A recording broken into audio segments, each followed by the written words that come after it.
अस्सलाम वालेकुम dear friends.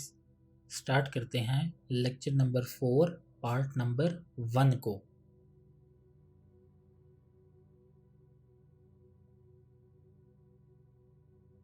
तो जो लेक्चर नंबर 4 का पार्ट नंबर 1 है वो कंप्राइज करता है प्लेटो पर। तो जी प्लेटो जो हैं वो 347 में पैदा हुए और 427 में जो है वो इनका इंतकाल हुआ। The first and the greatest victory is to conquer yourself. तो जो सबसे पहली और ग्रेटेस्ट विक्ट्री है तो वो यही है कि अपने आप को ढूंढना। तो जो प्लेटो हैं उनके इस कोट में आपको थोड़ा सा सोक्रेटिस की झलक जो है वो नज़र आ रही होगी। तो आपने भी क्या करना है, जब भी अगर आपसे प्लेटो के बारे में पूछा जाए या किसी भी फ़िलासफ़र के बारे में पूछा जाए तो उसके 1-2 कोट्स जो हैं वो आपको याद होने चाहिए, ताकि आप अपना जो इंट्रोडक्शन है उसको कोट से जो है वो स्टार्ट करें। तो जब आप अपने इंट्रोडक्शन को कोट से स्टार्ट करेंगे तो फिर जो है वो बहुत ज़्यादा इम्पैक्ट जो है वो पड़ेगा पेपर में। तो यहाँ पर तो मैंने सिर्फ एक कोट लिखा है, आप 2-3 जो हैं वो नोट डाउन कर लें। जौन सा जहाँ पे भी फिट हो तो आप उसको जो है वो फिट कर सकते हैं अपने जो एग्ज़ाम है उसमें।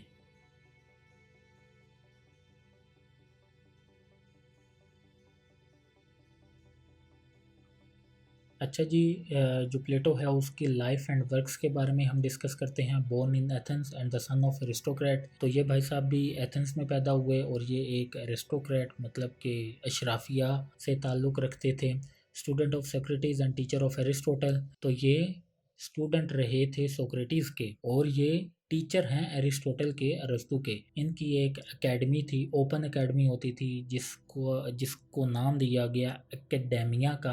ये जो एकेडेमिया है ये इन्हीं की एकेडमी से जो है वो डिराइव है। He was with Socrates when he was poison. तो ये उस टाइम पे सोक्रेटिस के साथ ही थे जब सोक्रेटिस को जो है वो जहर का प्याला दिया गया।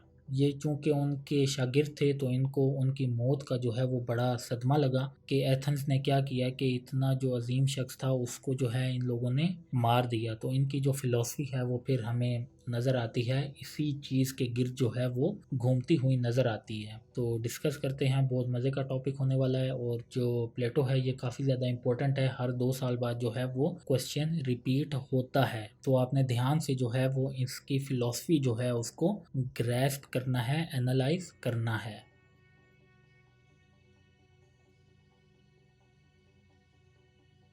अच्छा जी, इनके मेजर वर्क्स को हम देखते हैं तो द रिपब्लिक है, द लॉ है, द स्टेटमैन है, अपॉलजी है, क्राइटो है और भी बहुत सारी जो राइटिंग्स हैं, बुक्स हैं इन्होंने लिखी हुई हैं। इनकी अगर हम अप्रोच देखें तो वो नॉर्मेटिव हमें नज़र आते हैं, थोड़े से यूटोपियन, थोड़े से नहीं काफ़ी मतलब यूटोपियन ही हैं। और कहीं कहीं पे हमें जो रैशनलिज़म है वो भी नज़र आता है। तो हम इनको जो है वो डिटेल से डिस्कस करते हैं कि इनकी जो फ़िलॉसफ़ी है वो क्या है। और मोस्टली जो है वो हम इनकी जो बुक है द रिपब्लिक उसको कंसल्ट करेंगे, वहाँ से जो है इनकी जो पॉलिटिकल फ़िलॉसफ़ी है उसको डिस्कस करेंगे। द लॉ को हम नहीं देखेंगे, द स्टेटमेंट को हम नहीं देखेंगे, उससे हमारा ताल्लुक़ नहीं है। जो पेपर है वो मोस्टली हर फ़िलासफ़र की ना कोई एक बुक है, तो उसी एक बुक को जो है वो हम कंसल्ट करेंगे और उसी बुक में से हम जो है उनकी पॉलिटिकल फ़िलासफ़ी, पॉलिटिकल थ्योरी को हम लेके चलेंगे। इसी तरह हम प्लेटो की सिर्फ़ और सिर्फ़ अपने लेक्चर्स में द रिपब्लिक को ही डिस्कस करेंगे, क्योंकि पेपर जो है वो रिपब्लिक में से ही आता है और इनकी जो पॉलिटिकल फ़िलासफ़ी है वो लिखी हुई ही द रिपब्लिक में ही है।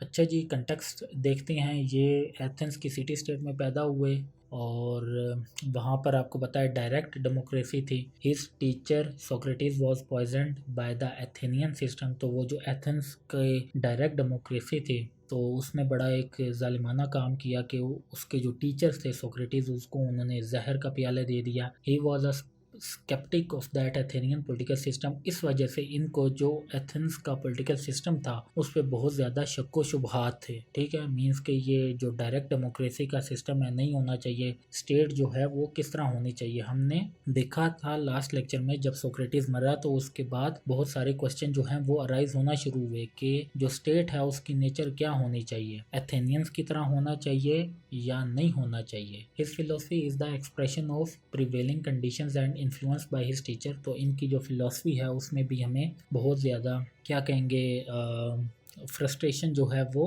नज़र आती है, और इनकी जो फिलोसफी है वो उसी कंटेक्स्ट के बारे में घूमती है कि एथेंस का सिस्टम जो है वो होना चाहिए या नहीं होना चाहिए। We can see frustration, rebellion, operation and extremism in his philosophy. तो इसी वजह से हमें उनकी जो फिलोसफी है उसमें फ्रस्ट्रेशन, रिबेलियन, बगावत, ऑपरेशन और एक्सट्रीमिज़म जैसे जो मतलब पॉइंट्स हैं वो हमें नज़र आते हैं। तो कंटेक्स्ट आपको समझ में आ गया।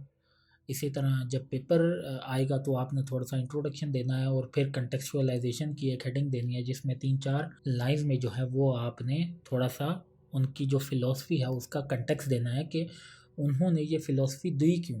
अगर कोई फ़िलासफ़र है वो किसी चीज़ के बारे में अपनी राय रख रहा है तो हमने देखना है कि किन फैक्टर्स ने उसको प्रेस किया, प्रेशराइज़ किया कि वो अपनी फ़िलासफ़ी दे। तो यही तमाम फैक्टर्स थे जिन्होंने फिर प्लेटो को सप्रेस किया, तो वो फिर अपनी फ़िलासफ़ी जो है वो उसने फिर दी।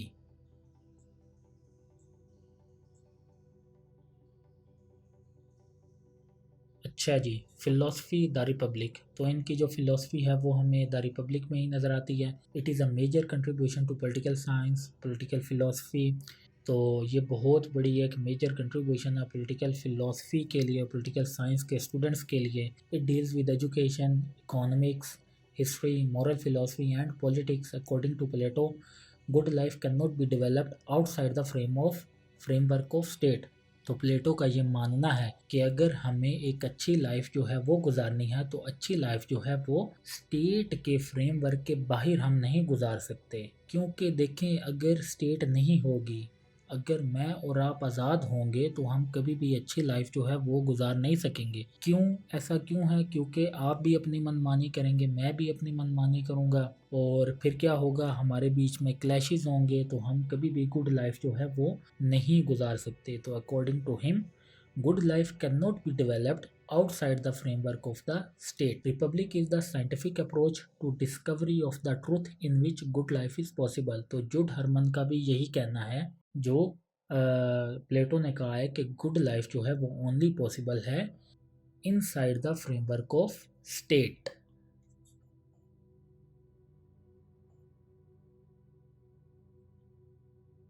अच्छा जी, Plato believed that there is good and truth which if discovered and implemented can create and preserve good life in state. तो प्लेटो का ये मानना है कि अगर हम जो अच्छाई है या जो सच्चाई है उसको हम डिस्कवर कर लें, ठीक है, जो अच्छे प्रिंसिपल हैं, जो सच्चाई के प्रिंसिपल्स हैं उनको हम डिस्कवर कर लें और इनको इम्प्लीमेंट करें, तो जब वो अच्छाई के प्रिंसिपल्स हम सोसाइटी में इम्प्लीमेंट करेंगे तभी जो है वो हम गुड लाइफ जो है वो स्टेट के अंदर इंजॉय कर सकेंगे। He believed politics is an art and it needs rigorous practice and a few people have the capacity to gain it. तो उनका मानना ये है कि जो पॉलिटिक्स है वो एक आर्ट है, और इस आर्ट को अगर हमने मतलब इसमें माहिर होना है तो हमें एक रिगोरस प्रैक्टिस चाहिए, और ये जो रिगोरस प्रैक्टिस है ये बहुत कम लोगों में ही कैपेसिटी है कि वो इतनी रिगोरस प्रैक्टिस जो है वो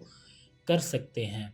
He took his teacher Socrates' assumptions that virtue is knowledge and knowledge is virtue and few people are able to achieve it। तो आपको ऊपर वाली लाइन में सोक्रेटिस की झलक जो है वो नज़र आई, क्योंकि सोक्रेटिस ने भी यही कहा था कि बहुत कम लोग जो हैं वो फिर नॉलेज की तरफ जाते हैं। तो जो प्लेटो है वो भी इसी तरफ ही हमें लाने की कोशिश कर रहा है, सोक्रेटिस के एजम्पशन की तरफ ही, कि बहुत के जो पॉलिटिक्स है ये हमें एक रिगरस प्रैक्टिस जो है वो चाहिए, तभी हम इसमें माहिर बनेंगे, और बहुत कम लोग जो हैं उनमें कैपेसिटी है कि वो इतनी ज़्यादा रिगरस प्रैक्टिस को जो है वो अडॉप्ट करें और माहिर बने। Means virtue is knowledge and knowledge is virtue and few people are able to achieve it। और बहुत कम जो लोग हैं उनमें यही एबिलिटी, उनमें ये कैपेसिटी है कि वो जो प्रिंसिपल्स हैं अच्छाई के उनको जो है वो अडॉप्ट कर सकें या उन पे जो है वो फिर अपने मुआशरे को जो है वो लेके चलें। तो इसी फ़िलॉसफ़ी को जो है वो हम डिटेल से अपने इसी लेक्चर में डिस्कस करते चले जाएंगे, और बल्कि जो प्लेटो है इसको हम 2 या 3 लेक्चर्स में हम कंप्लीट करेंगे, क्योंकि इसकी जो फ़िलॉसफ़ी है वो बहुत ज़्यादा स्ट्रॉन्ग है।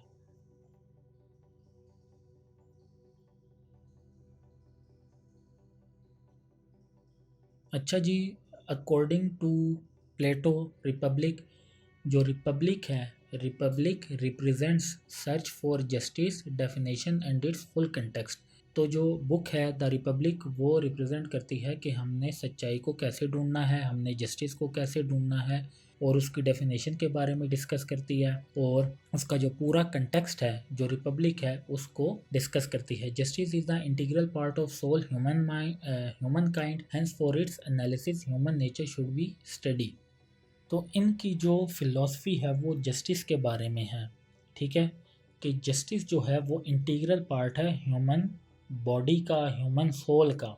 तो अगर हमें सही तरीके से जस्टिस को फॉलो करना है या जस्टिस को हमने अडॉप्ट करना है तो सबसे पहले हमें ह्यूमन नेचर को स्टडी करना होगा, क्योंकि जस्टिस जो है वो इंटीग्रल पार्ट है सोल का, ह्यूमन काइंड का। तो सबसे पहले हम ह्यूमन काइंड को स्टडी करेंगे, ह्यूमन नेचर को स्टडी करेंगे, और फिर जो है हम जस्टिस तक पहुंच सकेंगे। According to Plato 3 basic forces या motivate govern human, according to Plato 3 basic forces motivate और गवर्न ह्यूमंस। तो 3 चीज़ें जो हैं वो ह्यूमंस को फोर्स करती हैं, ह्यूमंस को जो है वो मोटिवेट करती हैं। तो पहली कौन सी है? डिज़ायर और appetite. Second one is spirit और courage. The third basic force is reason और विजडम। तो इसको दोबारा से हम कंटेक्चुअलाइज करते हैं। जो प्लेटो है वो क्या कहते हैं कि जो जस्टिस है, क्योंकि उनकी जो बुक रिपब्लिक है वो जस्टिस के गिर्द घूमती है, ठीक है, तो वो क्या कहते हैं कि जो जस्टिस है वो इंटीग्रल पार्ट है ह्यूमन काइंड का, ह्यूमन सोल का, ठीक है। तो अगर हमें जस्टिस को अचीव करना है तो हमें सबसे पहले ह्यूमन नेचर को डिस्कस करना है, हमें ह्यूमन नेचर के बारे में पहले पढ़ना है, उसको एनालाइज करना है, तब हम जस्टिस के बारे में या जस्टिस तक पहुंच सकेंगे। तो उनका कहना ये है कि 3 ऐसी फोर्सेस हैं जो कि ह्यूमंस को मोटिवेट करती हैं या गवर्न करती है। तो सबसे पहली है डिज़ायर और एपेटाइट जो कि लार्जेस्ट क्लैन में है, फिर है स्पिरिट और करेज जो कि बहुत कम लोगों में पाया जाता है, और देन रीज़न और विजडम जो कि स्मॉलर लोगों में, बहुत थोड़े लोगों में जो है वो रीज़न और विजडम होती है। तो 3 फोर्सेस हैं, डिज़ायर और एपेटाइट मतलब जो ज़्यादातर लोग हैं उनको अपने पेट की फिक्र रहती है, ठीक है, मतलब वो काम काज करते हैं, खेती बाड़ी करते हैं, अनाज उगाते हैं, खाते हैं और सो जाते हैं। और हम भी यही देखते हैं कि मोस्टली हमारी सोसाइटी में यही लोग जो हैं वो ज़्यादा पाए जाते हैं कि सुबह काम पे जाते हैं, दिन को मतलब काम शाम करते हैं, रात को आके सो जाते हैं। जो हमारी लार्जर सोसाइटी है वो इसी पे बेस करती है। देन जो दूसरी फोर्स है वो क्या है? स्पिरिट और करेज। मीन्स कि जो स्पिरिट और करेज है, बहादुरी है, लड़ने की जो कुव्वत है वो बहुत ज़्यादा कम लोगों में पाई जाती है। इसी तरह हम देखते हैं कि बहुत कम लोग जो हैं वो फोर्स में जाते हैं, आर्मी में जाते हैं। इतनी ज़्यादा रिक्रूटमेंट होती है और उसमें से भी जो चंद लोग हैं उनको रिक्रूट किया जाता है, ठीक है। तो जो स्पिरिट है, करेज है, वो कम लोगों में पाया जाता है, और जो रीज़न है वो उससे भी ज़्यादा कम लोगों में पाया जाता है। मींस कि जो विजडम वाले लोग हैं, जो नॉलेज वाले लोग हैं, जो माइनॉरिटीज़ हैं, सोक्रेटिस की बात आपको याद है कि बहुत कम जो लोग हैं उनके पास जो है वो नॉलेज होता है, रीज़न और विजडम, क्योंकि ज़्यादा लोगों की कैपेसिटी नहीं होती। ज़्यादातर लोग जो हैं वो क्या करते हैं, उनको तो अपने पेट की फ़िक्र रहती है। फिर उससे कम लोग जो हैं वो इस तरफ आते हैं, करेज की तरफ, और फिर उससे भी जो कम लोग हैं वो रीजनिंग की तरफ आते हैं, जिनमें रीज़न होती है, जिनमें विजडम होती है। इसको जो है वो हम अपनी आगे आने वाली स्लाइड में और डिटेल से डिस्कस करते हैं।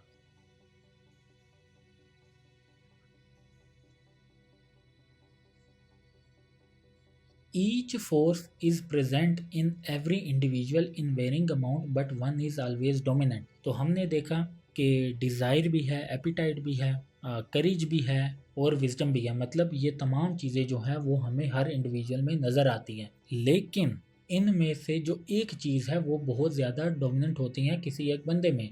मेरे में जो है वो मटेरियलिज्म ज़्यादा हो सकता है, और आप में जो है वो करेज ज़्यादा हो सकती है। मेरे में विजडम कम हो सकता है, आप में जो है वो मटेरियलिज्म ज़्यादा हो सकती है। मतलब ये तमाम चीज़ें जो हैं वो मेरे अंदर पाई जाती हैं। ज़ाहिर बात है, मेरा एक पेट है जिसको मैंने जो है वो ग़ज़ा देनी है, तो वो उसने काम करना है। इसी तरह मेरे में कुछ ना कुछ करेज भी है, कुछ ना कुछ स्पिरिट भी है, और कुछ ना कुछ मेरे अंदर जो है वो रीज़न भी है, विजडम भी है। बट उनका ये कहना है कि ये तमाम चीज़ें जो हैं वो हर इंसान में पाई जाती हैं। हर इंसान की मटेरियलिस्टिक अप्रोच भी होती है, उसमें स्पिरिट भी होती है और उसमें रीज़न भी होती है। बट इन तीनों चीज़ों में से कोई एक चीज़ जो है वो हर इंसान में बाकी दोनों से बहुत ज़्यादा हो सकती है। तो उन्होंने इसी वजह से जो है वो सोसाइटी की डिवीज़न की है। आप देख रहे हैं कि वो सोसाइटी को डिवाइड करते चले जा रहे हैं, कि हमारी सोसाइटी में ज़्यादातर मटेरियलिस्टिक लोग जो हैं वो पाए जाते हैं, लार्जेस्ट क्लैन है, फिर स्पिरिट और करेज फ्यूअर दैन लार्जर हैं, और जो जिनमें रीज़न और विजडम है, जो वर्चुअस लोग हैं, वर्चुअस पीपल, वो बहुत ज़्यादा कम हैं। Therefore, society should be divided into this class according to relative force. Additionally, each class will play the role for which it is best qualified having its dominant force. तो देखा वो क्या कह रहे हैं, वो ये कह रहे हैं, प्लेटो ये कह रहा है कि सोसाइटी को इसी तरह डिवाइड होना चाहिए। हमें क्या करना चाहिए, हमें जो मटेरियलिस्ट लोग हैं उनको साइड पे करना चाहिए, स्पिरिट वाले लोग हैं उनको साइड पे करना चाहिए, रीज़न वाले लोग हैं उनको साइड पे करना चाहिए। ठीक है, इसी तरह हमें सोसाइटी की क्लासिफिकेशन करनी है। तो जिनमें ज़्यादा मटेरियलिस्टिक अप्रोच है, जो कि काम काज करना चाहते हैं, उनको काम काज पे लगा दिया जाए। मतलब वो दिन में जाएं, खेती बाड़ी करें, कमाएं, टैक्स वगैरह दें, ये सारा कुछ करें। ठीक है, और जो लोग ये करना चाहते हैं उनको फिर यही काम करने दिया जाए। देखा वो सोसाइटी को किस तरह क्लासिफाई कर रहे हैं। फिर जो स्पिरिट, जिन लोगों में ज़्यादा ताकत है, उनको क्या करना चाहिए, उनको आर्मी में आना चाहिए, पुलिस में आना चाहिए, एडमिनिस्ट्रेशन में आना चाहिए। ठीक है, और फिर जो रीज़न, विजडम और वर्चुअस लोग हैं उनको क्या करना चाहिए, उनको जो है वो फिर डिसीजन मेकिंग में आना चाहिए। उनको जो है वो फिर लोगों के लिए पॉलिसी जो है वो बनानी चाहिए। अब आप देख रहे हैं सोक्रेटिस को जो है वो जहर दिया गया। जहर किस तरह दिया गया, क्योंकि वहाँ पर डायरेक्ट डेमोक्रेसी थी। हर किसी बंदे को इख्तियार था कि वो फैसला, मतलब डिसीजन मेकिंग में वो आ सकता है। यहाँ पर वो क्या कर रहे हैं, उसी का एक एंटी वैनम दे रहे हैं। वो ये कह रहे हैं, उन्होंने पहले सोसाइटी की क्लासिफिकेशन की, और उन्होंने कहा कि जो वर्चुअस लोग हैं उनको साइड भी करना चाहिए, और उनको जो है वो फिर डिसीजन मेकिंग में आना चाहिए, और उन्हीं को फिर जो है वो डिसीजन लेने चाहिए। तो ये चीज़ जो है वो मैंने पहले ही आपको एक्सपोज कर दिया, बट आगे जो है वो फिर हम इसको डिटेल से डिस्कस करते हैं। बट आपने ये चीज़ याद रखनी है कि उनका जो जस्टिस का सिस्टम है ना, वो भी यही है। रिपब्लिक जो है वो जस्टिस के इर्द गिर्द घूम रही है। ठीक है, तो जस्टिस जो है वो क्या है कि हर किसी को अपना शेयर जो है वो दिया जाए। Everybody should gets its due share. तो जो मटेरियलिस्टिक लोग हैं उनको कहना चाहिए कि वो बस खेती बाड़ी करें, काम करें, अनाज उगाई जाएं और खाई जाएं, और लोगों को भी खिलाई जाएं। जो करेजियस लोग हैं उनको क्या करना चाहिए, उनको आर्मी में आना चाहिए, वो वॉर्स करते जाएं, इसी तरह की चीज़ें करते जाएं। और फिर जो रीज़न वाले लोग हैं वो फिर हुक्मरानी करें, वो डिसीजन मेकिंग में आएँ। और वो कौन से लोग हैं, वो बहुत ज़्यादा चंद लोग हैं, स्मॉलर क्लैन है।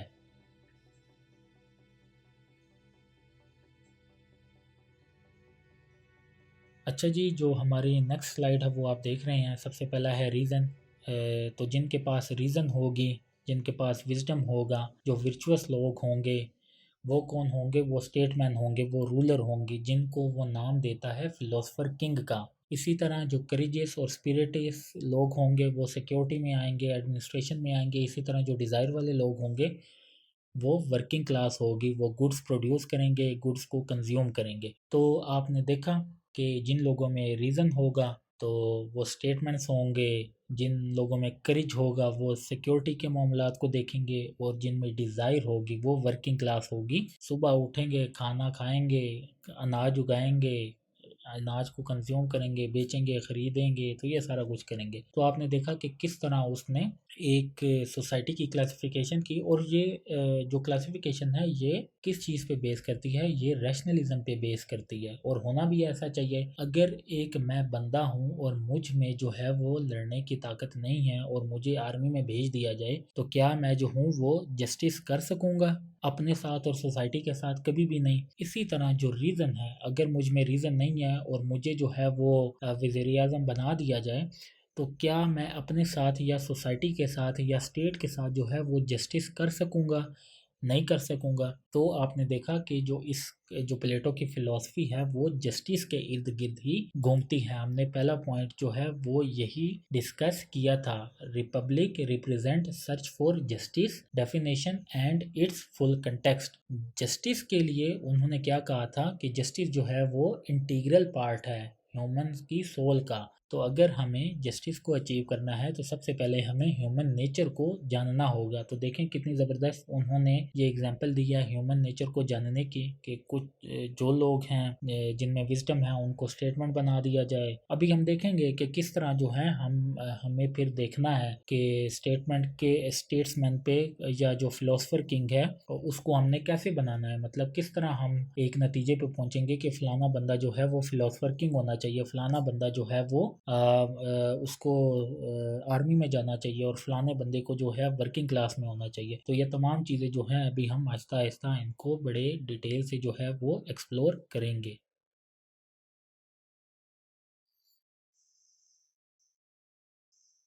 अच्छा जी, प्रिंसिपल ऑफ सोशलाइजेशन, इसको हम देखते हैं, मतलब कि वो सोसाइटी को किस तरह क्लासिफाई कर रहे हैं। According to Plato this is scheme, ये जो अभी हमने पहले पढ़ी है स्कीम, कि कौन से लोगों को विज़डम होना चाहिए, कौन से लोगों में करेज होनी चाहिए, कौन से लोगों को फिर जो है वो डिज़ायर है तो उनको कहाँ पे होना चाहिए। तो individual should be divided and assigned there relative function. ये कंजम्पशन है, security and rulership. This principle is the base of Plato's ideas of justice. Plato defined justice as giving everyone his due, means every individual should be given the particular task for which he is best qualified. तो उनका जो justice का system है, वो justice का system अगर हम एक लाइन में डिस्कस करें तो वो क्या है? गिविंग एवरीवन हिज ड्यू, के हर किसी को आप उसका जो है वो शेयर दें। मीन्स कि क्या है, अगर एक बंदा जो है वो स्टेटमेंट के काबिल है तो उसको हमें स्टेट्समैन नहीं बनाना चाहिए, उसको हमें वर्किंग क्लास में नहीं ठोक देना चाहिए, या जो एक वर्किंग क्लास है उसको उठा के हम, मतलब उसमें नॉलेज ही नहीं है, उसमें विजडम ही नहीं है, उसको हम स्टेटमेंट बना दें, तो उसको हम अपना रूलर बना दें, फिलोसफर किंग बना दें, तो ये सही नहीं है, ये जस्टिस के अगेंस्ट है। तो जस्टिस क्या है? गिविंग एवरीवन हिज ड्यू, हर किसी को उसके रोल के मुताबिक, उसकी टास्क के मुताबिक, उसकी क्या कहते हैं कैपेसिटी के मुताबिक हमें जो है वो उसको एलोकेट करना चाहिए। यही जो है वो प्लेटो का जस्टिस सिस्टम है।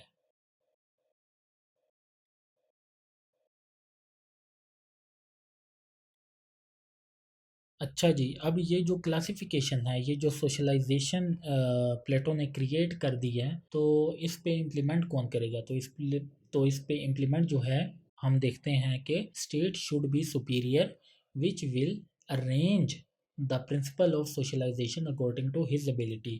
तो जो स्टेट है वो क्योंकि लोगों से ज़्यादा सुपीरियर है, हमने देखा कि उन्होंने क्या बात की थी कि अगर हमें एक अच्छी ज़िंदगी गुजारनी है तो वो सिर्फ़ और सिर्फ़ inside the framework of state में ही हम गुजार सकते हैं। तो अगर हमें अच्छी ज़िंदगी गुजारनी है तो फिर हमें स्टेट के अंदर ही रहना होगा, तो स्टेट को हमें ओबे करना होगा। तो इसी वजह से वो कह रहे हैं स्टेट जो है वो सुपीरियर होनी चाहिए, ताकि वो फिर अरेंज करेगी कि किस तरह लोगों को उनकी एबिलिटी के लिए एबिलिटी के मुताबिक जो है हमें फिर क्लासीफाई करना है। तो हम इसको अपने आगे आने वाली जो नेक्स्ट लेक्चर है उसमें डिस्कस करेंगे कि स्टेट जो है वो फिर किस तरह डिफ़ाइन करेंगी, मतलब कि मुझे क्यों विस्टम में आना चाहिए, या मुझे क्यों आर्मी में जाना चाहिए, या मुझे क्यों भाई वर्किंग क्लास में आनी चाहिए, तो ये स्टेट जो है वो डिफ़ाइन करेगी। तो इसको जो है हम अपने आगे नेक्स्ट लेक्चर में डिस्कस करते हैं।